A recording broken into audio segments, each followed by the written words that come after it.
Object. सबसे पहला concept है modifying elements of series object. अगर हम एलिमेंट मॉडिफाई करने की बात करें तो हमने जो दो कंसेप्ट पढ़ा था, एक्सेसिंग सीरीज ऑब्जेक्ट और स्लाइसिंग, ये दो कंसेप्ट अगर आपको अच्छे से पता है तो आप एलिमेंट्स को इजीली मॉडिफाई कर सकते हैं। तो अगर वो कंसेप्ट आपको नहीं आता है तो आप पहले उस वीडियो को देख लें, उसके बाद मॉडिफाइंग एलिमेंट वाली वीडियो को देखें। Modifying element of series object, the data value of a series object can be easily modified by following syntax.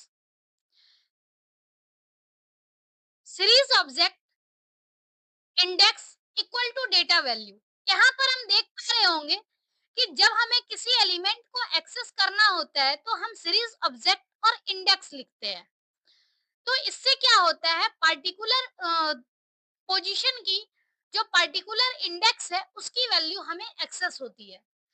अगर हम वैल्यू को एक्सेस करके और उसकी जगह न्यू डेटा वैल्यू अगर असाइन कर देते हैं तो उस जगह पे वैल्यू चेंज हो जाएगी।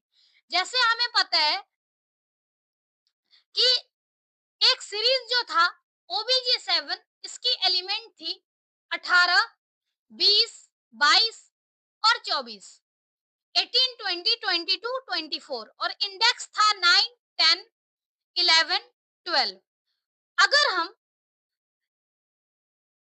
11 को एक्सेस करें तो 11 एक्सेस होने का मतलब है कि 22 वाला एलिमेंट एक्सेस हो गया और 22 एलिमेंट की जगह हम अगर न्यू डेटा वैल्यू असाइन कर देते हैं तो इस जगह पर क्या होगा, जो 23 को 22 को रिप्लेस करके यहाँ पर नई वैल्यू आ जाएगी। सेम चीजें यहाँ दी गई है कि अगर हम OBJ7 और 11 लिखें तो यहाँ पर क्या है, जो एग्जिस्टिंग हमारी सीरीज थी उसमें 11 की वाले इंडेक्स पे 22 की जगह 23 आ गया। तो इस तरह से हम किसी भी सीरीज ऑब्जेक्ट के एलिमेंट को मॉडिफाई कर सकते हैं। ये तो था सिंगल एलिमेंट को मॉडिफाई करना। अगर हम मल्टीपल एलिमेंट को मॉडिफाई करना चाहें तो उसके लिए हमें स्लाइसिंग का यूज करना होगा। स्लाइसिंग में जैसे हमने देखा था सीरीज ऑब्जेक्ट स्टार्ट, स्टॉप और स्टेप, तो इससे क्या है, मल्टीपल वैल्यू हमेशा एक्सेस होती थी और मल्टीपल वैल्यू एक्सेस करके अगर हम न्यू वैल्यू को असाइन कर दें तो उस केस में क्या होगा, जो वैल्यू हमारी है वो अपडेट हो जाएगी। जैसे यहाँ पर सीरीज ऑब्जेक्ट को हम मॉडिफाई करना चाह रहे हैं तो यहाँ पर हमने क्या किया, पहले सीरीज क्रिएट किया तो फर्स्ट यहाँ पर लिखा हुआ है इंपोर्ट पांडास एसपीडी। उसके बाद हमने क्या किया, एक सीरीज ऑब्जेक्ट क्रिएट किया OBJ7 नाम से, इसमें हमने डेटा दिया है और इंडेक्स दिया है। फिर जब हम इस ऑब्जेक्ट 7 को प्रिंट करेंगे तो यहाँ पर आउटपुट आ रहा है 9, 10, 11, 12 इंडेक्स में और 18, 20, 22 और 24 ये हमारे पास सीरीज है।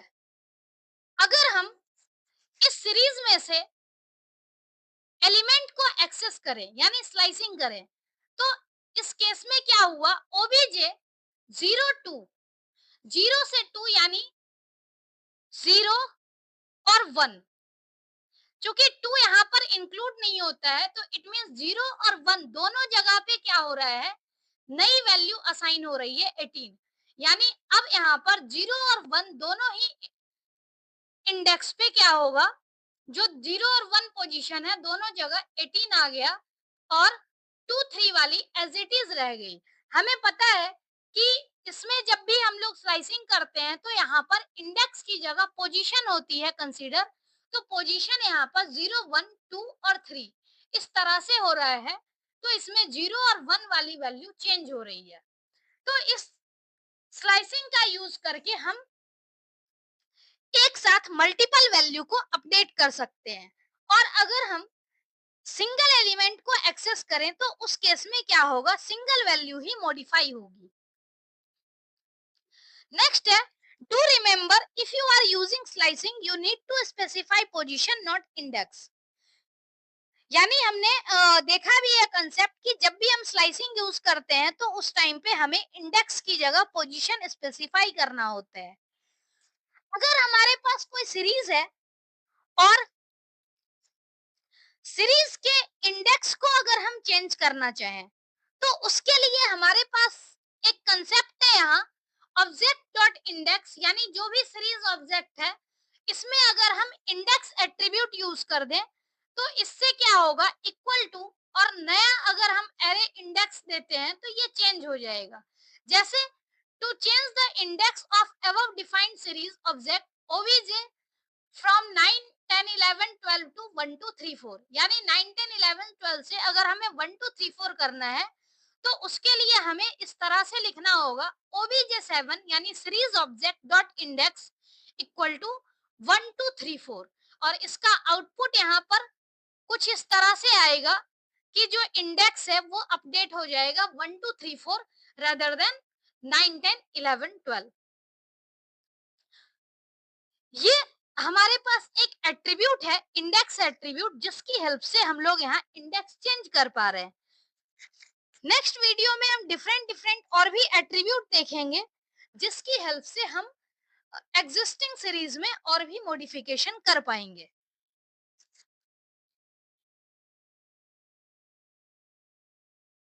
Please note that you can modify series object but not its size. Any mismatch, it raises an error. कहने का मतलब कि जब कभी भी हम लोग किसी सीरीज का इंडेक्स चेंज कर रहे हैं तो उसमें जितना वैल्यू पहले से है उतनी ही वैल्यू हमें फिर से न्यू इंडेक्स में प्रोवाइड करनी होगी। अगर किसी भी तरह का साइज मिसमैच होता है तो वहां पर एरर जनरेट होगा, क्योंकि हम जानते हैं कि स्प्रिंग की वैल्यू भले ही म्यूटेबल है लेकिन साइज को हम लोग मॉडिफाई नहीं कर सकते हैं। तो ये कंसेप्ट हमें ध्यान में रखना है। नेक्स्ट है head and tail function of series object. Head और टेल फंक्शन हम लोग सीरीज ऑब्जेक्ट पे यूज करते हैं और उसकी हेल्प से हम लोग सीरीज के कुछ पार्टिकुलर एलिमेंट को एक्सेस करते हैं। The head function is used to fetch first n rows from pandas object and tail function returns last n rows from pandas object. The syntax to use this function are series object head n और series object tail n। अब इसमें ध्यान रहे कि जो head और tail function है यहाँ पर हमें अगर हम n स्पेसिफाई करें तो n बेसिकली नंबर ऑफ रोज को डिनोट करता है। अगर n स्पेसिफाई नहीं करेंगे तो उस केस में n की डिफॉल्ट वैल्यू जो होती है वो होती है 5, यानी जो हेड है वो किसी सीरीज के फर्स्ट n रो को एक्सेस करता है और जो टेल है, टेल फंक्शन लास्ट n रो को एक्सेस करता है। अगर n की वैल्यू स्पेसिफाइड होगी तो उतना ही नंबर ऑफ रोज एक्सेस होगा, और अगर स्पेसिफाइड नहीं होगी तो हेड जो है वो फर्स्ट 5 रो को रिटर्न करेगा और टेल फंक्शन है वो लास्ट 5 रो को रिटर्न करेगा। जैसे यहाँ पर अगर हम एग्जांपल देखें obj1, इसमें ये एक सीरीज ऑब्जेक्ट है जिसमें हमारे पास टोटल 11 रो है। अगर हम इस 11 रो की बात करें तो इंडेक्स है 0 से लेकर के 10 और टोटल इसमें 11 एलिमेंट है। अब अगर हम obj1 डॉट हेड यानी obj1 डॉट हेड अगर यूज करते हैं, अगर n स्पेसिफाई नहीं है, n अगर स्पेसिफाइड नहीं होगा तो इस केस में स्टार्टिंग से 5 वैल्यू यहाँ पर एक्सेस हो रही है 0 to 4। अगर प्रिंट obj1 डॉट टेल लिखा हुआ है तो इस केस में क्या है, लास्ट की 5 रो, यानी लास्ट की 5 रो एक्सेस होगी टेल के केस में, और स्टार्टिंग की 5 रो जो होगी ये हेड के केस में। अगर हमने n स्पेसिफाई नहीं किया, और ये 5 जो है ये टेल के केस में है। इस तरह से हम लोग क्या कर सकते हैं, बिना n स्पेसिफाई किए हुए डेटा को एक्सेस कर सकते हैं।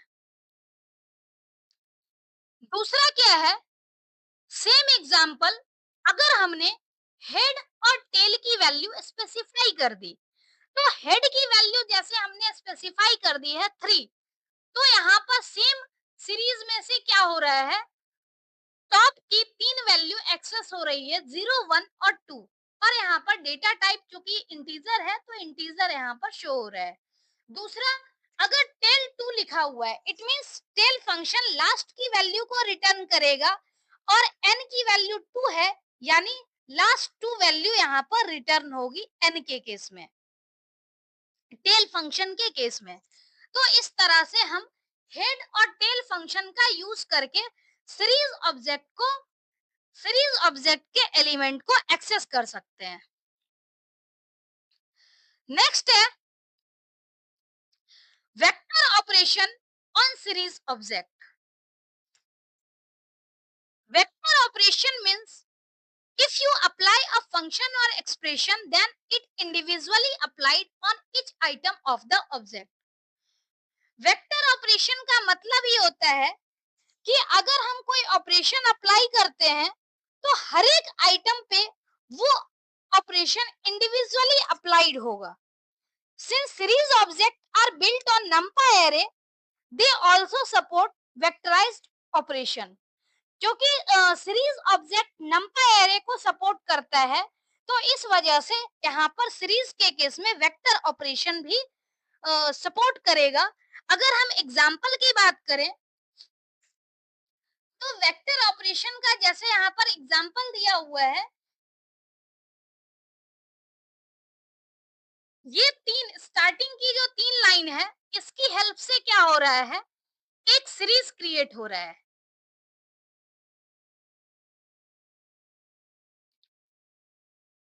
तो यहाँ पर अगर हम देखें, import pandas as pd obj1 pd dot series data equal to 18 20 22 24 और इंडेक्स क्या है 9 10 11 12। अगर हम इस सीरीज ऑब्जेक्ट को प्रिंट करते हैं तो यहाँ पर आउटपुट कुछ इस तरह से आएगा, 9 10 11 12 इंडेक्स में, 18 20 22 और 24 यहाँ पर सीरीज का एलिमेंट। अब हम वेक्टर ऑपरेशन अप्लाई करते हैं, तो वेक्टर ऑपरेशन अप्लाई करने के लिए यहाँ पर जैसे हमने स्टेटमेंट लिखा प्रिंट obj1 प्लस 2, यानी हमने वेक्टर ऑपरेशन अप्लाई किया प्लस 2, मतलब कि जो सीरीज का एलिमेंट है उस सारे एलिमेंट में 2 ऐड हो जाए। तो जब प्लस 2 यहाँ पर अप्लाई हो रहा है, इसका मतलब सीरीज के हर एक एलिमेंट में प्लस 2 हो रहा है, यानी इंडेक्स सेम रहेगा 18 से 20, 20 से 22, 24, 26, यानी जो एग्जिस्टिंग वैल्यू थी उसमें 2 ऐड हो गई। तो इस तरह से हम कह सकते हैं कि वेक्टर ऑपरेशन यहाँ पर अप्लाई हो गया प्लस 2।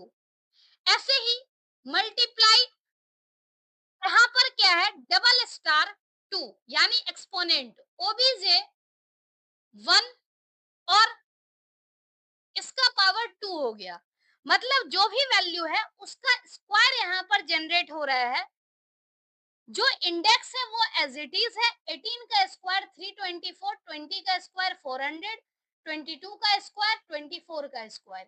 तो इस तरह से वेक्टर ऑपरेशन यहाँ पर अप्लाई हो रहा है। जो भी हम लोग वेक्टर ऑपरेशन यहाँ पर डिफाइन कर रहे हैं उसके अकॉर्डिंग वो वैल्यू सीरीज के हर एक एलिमेंट पर अप्लाई हो रही है।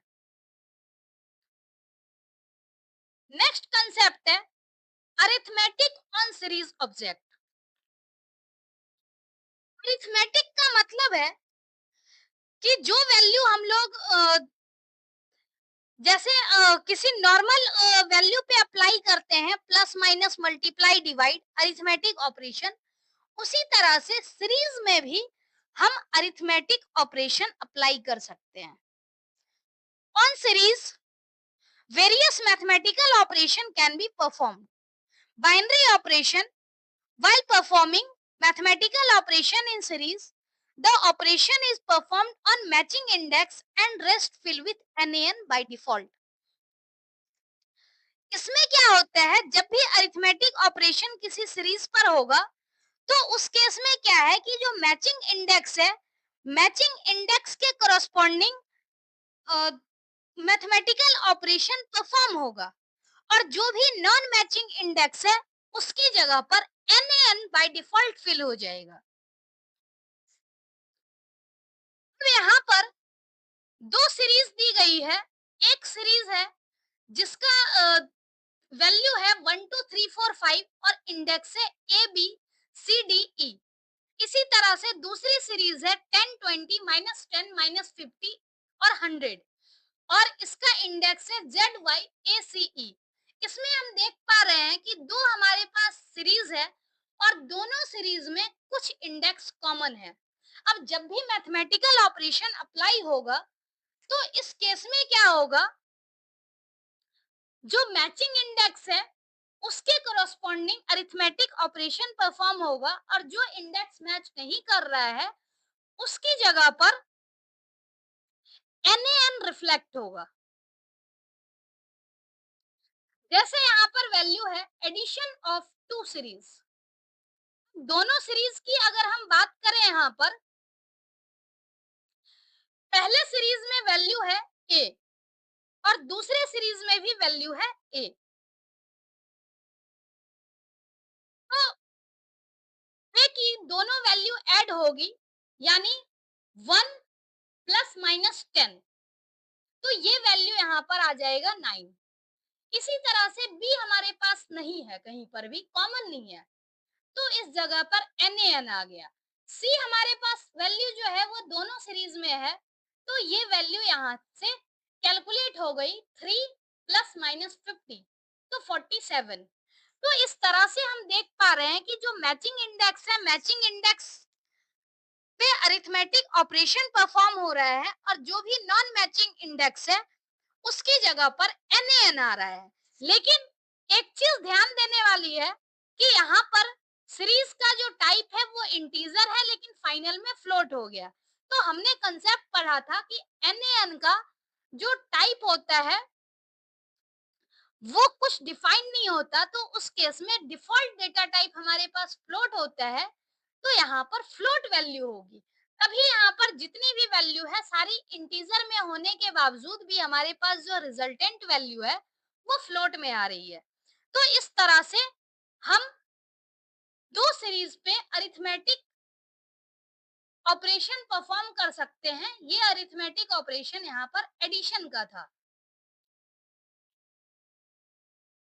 दूसरा क्या है, इसमें अगर हम चाहें कि हमारे पास आउटपुट में NaN वैल्यू ना आए, तो NaN वैल्यू नहीं आए, इस केस में क्या होता है कि हम लोग प्लस साइन की बजाय ऐड मेथड का यूज करेंगे। और ऐड मेथड का यूज करने से क्या होगा कि जो भी कॉमन वैल्यू है उसके ऊपर तो अरिथमेटिक ऑपरेशन परफॉर्म होगा, लेकिन जो कॉमन वैल्यू नहीं है, जो मैचिंग वैल्यू नहीं है, उस केस में क्या होगा कि जहां पर वैल्यू एग्जिस्ट नहीं करती है उस जगह पर वो वैल्यू हमें मानना होगा। जैसे यहाँ पर हमने क्या किया, अगर हम ऐड फंक्शन को कॉल कर रहे हैं तो ऐड फंक्शन में क्या है कि NaN वैल्यू यहाँ पर नहीं आएगी, series A dot add series B, यानी A में सीरीज B ऐड हो रही है, फिल वैल्यू इक्वल टू 0।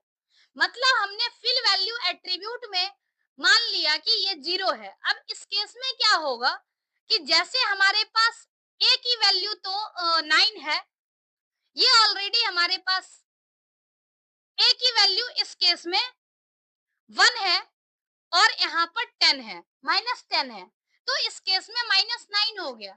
लेकिन NaN B जो है, B दोनों में एग्जिस्ट नहीं करती है, यानी पहले वैल्यू में एग्जिस्ट कर रही है, दूसरे में एग्जिस्ट नहीं करती है, तो फिल वैल्यू हमने मान लिया 0। यानी हम ये मानेंगे कि B में जब कुछ एग्जिस्ट नहीं करता सीरीज B में, तो ये B की वैल्यू 0 है। अब इस केस में क्या होगा, B 2 + 0 ऐड होगा। ऐसे ही सी हमारे पास 47 है, डी हमारे पास वैल्यू नहीं है, डी इसमें है लेकिन इसमें नहीं है, यानी डी भी हमारा क्या है, 0। अब इस केस में क्या है, 4 प्लस 0, यानी हमने जो एड ऑपरेशन यूज किया है इसमें क्या है, फिल वैल्यू हमने 0 ले ली, यानी बी सीरीज जो है इसमें कोई भी वैल्यू हमारे पास बी नहीं है, तो बाय डिफॉल्ट वैल्यू यहाँ 0 आ गई। अब 4 प्लस 0 यानी 4, अब एन की जगह 4 आ जाएगा।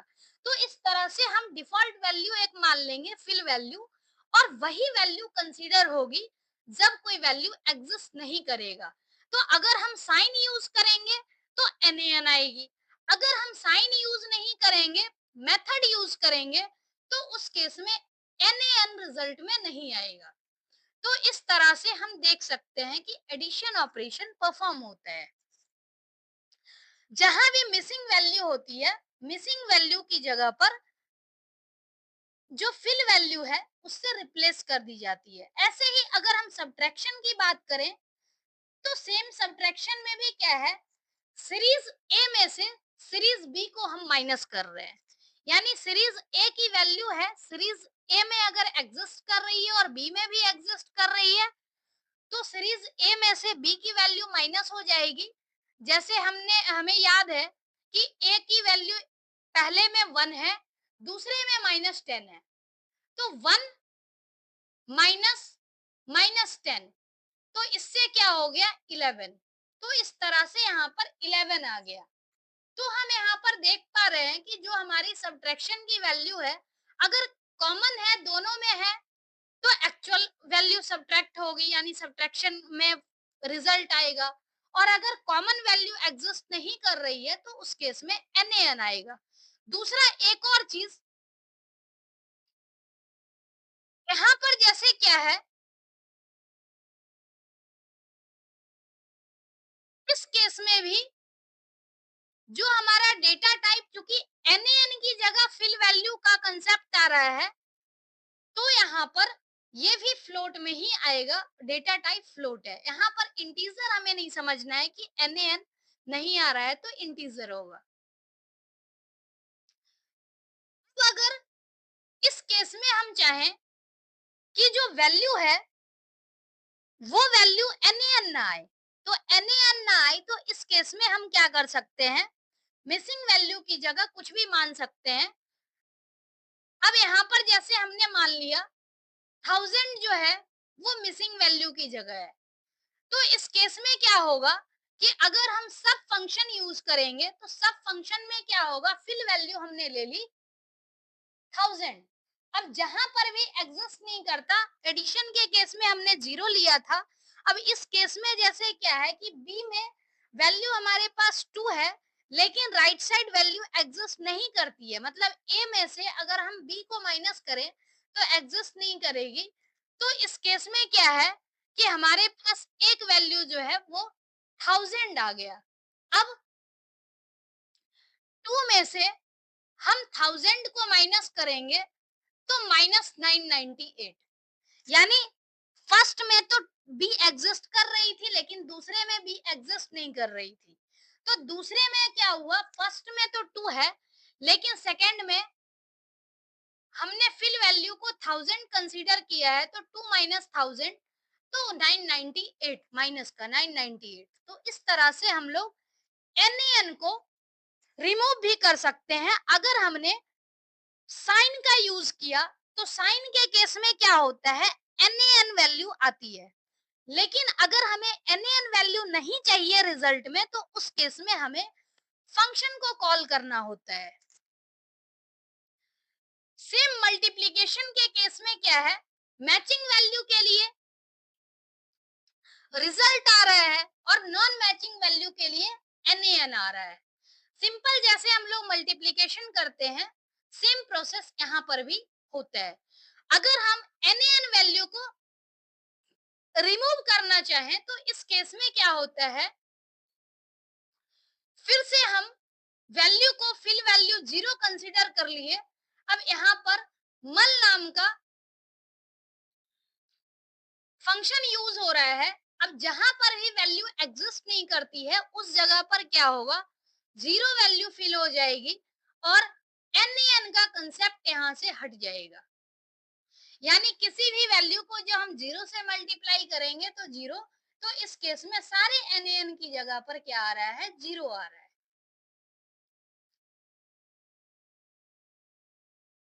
नेक्स्ट है डिवीजन। डिवीजन के केस में भी फर्दर यही है कि अगर हम फर्स्ट वैल्यू को सेकेंड वैल्यू से डिवाइड कर दें, तो अगर वैल्यू एग्जिस्ट कर रही है तो एग्जिस्ट करने के केस में एक्चुअल रिजल्ट आएगा, और अगर एग्जिस्ट नहीं कर रही है तो उस केस में क्या है, एन आएगा। अगर हम चाहते हैं कि एन ना आए तो उस केस में हम क्या करेंगे, डिवीजन के लिए दिव मेथड का यूज करेंगे। और इस केस में क्या है, किसी भी नंबर को अगर हम जीरो से डिवाइड करें तो उस केस में इंफिनिटी, और अगर जीरो को किसी नंबर से डिवाइड करेंगे तो जीरो। सेम मैथ वाला कंसेप्ट यहाँ पर यूज हो रहा है। और इस तरह से हम लोग क्या कर सकते हैं, अरिथमेटिक ऑपरेशन का यूज कर सकते हैं। अगर normal plus minus multiply divide sign का यूज करें तो एन वैल्यू आएगी। अगर प्लस माइनस मल्टीप्लाई डिवाइड का केस नहीं होगा, नहीं चाहिए, तो उस केस में हम लोग मेथड का यूज करेंगे, ऐड, सब, मल और डिव का। और इस केस में हमारे पास फिल वैल्यू एट्रीब्यूट होता है। जो भी वैल्यू हम चाहें वो वैल्यू कंसीडर करके हम लोग किसी भी अरिथमेटिक ऑपरेशन को परफॉर्म कर सकते हैं। जनरली एग्जाम में फिल वैल्यू का क्या वैल्यू यूज करना है वो हमें दिया हुआ होता है, और उसके अकॉर्डिंग हम लोग यूज करते हैं। और नहीं दिया हुआ रहेगा तो हम लोग कोई अपना वैल्यू यूज कर सकते हैं। फिर नेक्स्ट है आज का last concept, some additional operation on series object. Additional operation series object की अगर हम बात करें तो यहाँ पर एक कंसेप्ट हम पढ़ने वाले हैं, री indexing. Sometimes you want to create a similar object but with a different order of same index। यानी अगर हम इंडेक्स के ऑर्डर को चेंज करना चाहें या इंडेक्स को चेंज करना चाहें तो उस केस में हम री इंडेक्सिंग का कंसेप्ट यूज करते हैं। जैसे यहाँ पर इसका सिंटैक्स है, series object equal to object dot री इंडेक्स।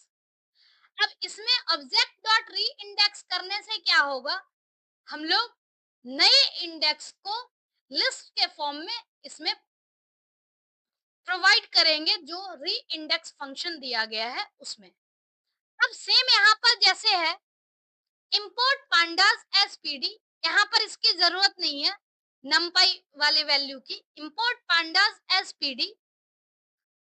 नेक्स्ट है हमने सीरीज क्रिएट करी, सीरीज क्रिएट करने के बाद क्या है, हम इसके इंडेक्स को चेंज करना चाहते हैं, री इंडेक्स करना चाहते हैं।